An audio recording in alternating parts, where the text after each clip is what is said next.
नमस्कार, मी रवींद्र विचारे. आपण governing vessel channel शिकत आहोत, त्याला डीयू चॅनल म्हणतात. डीयूचा चायनीज मध्ये अर्थ असा येतो की गव्हर्न्स होतो, त्याच्यामध्ये त्याला गव्हर्निंग वेसल म्हणून ओळखलं जातं. या गव्हर्निंग वेसल मध्ये टोटल DU1 पासून DU28 पर्यंत टोटल 28 पॉइंट आहेत. DU1 हा पॉइंट कॉफिक्स आणि ॲनसच्या मध्ये येतो. तिथून तो मेरिडियन स्टार्ट होतो आणि पाठीच्या बरोबर मध्ये जाऊन टाळूवरून तो आपल्या चेहऱ्याच्या समोरील नाकाच्या आणि पोटाच्या मधोमध आपला DU26 हा पॉइंट येतो. DU28 जरी 2 पॉइंट एक्स्ट्रा असले तरी ते आपण काउंट करत नाही. DU26 पर्यंत आपण ट्रीटमेंट साठी पॉइंट वापरतो.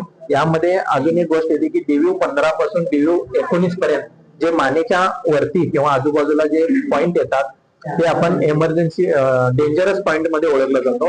तिथं एक्सपर्ट्स जे असतात तेच फक्त तिथे त्या पॉइंटवर काम करू शकतात. त्यामुळे शक्यतो DU15 पासून DU19 पर्यंत आपण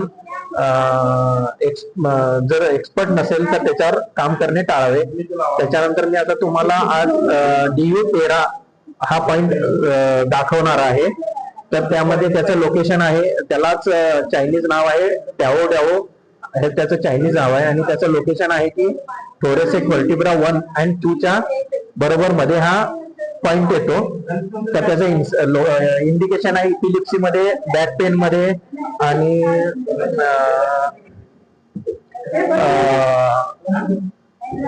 फिट येणे किंवा हेडॅक मध्ये, फटीग मध्ये, इपिलिप्सी मध्ये हा पॉइंट वापरला जातो. त्याचं इन्सर्शन आहे 0.5 ऑब्लिक्यूट आहे इन्सर्शन.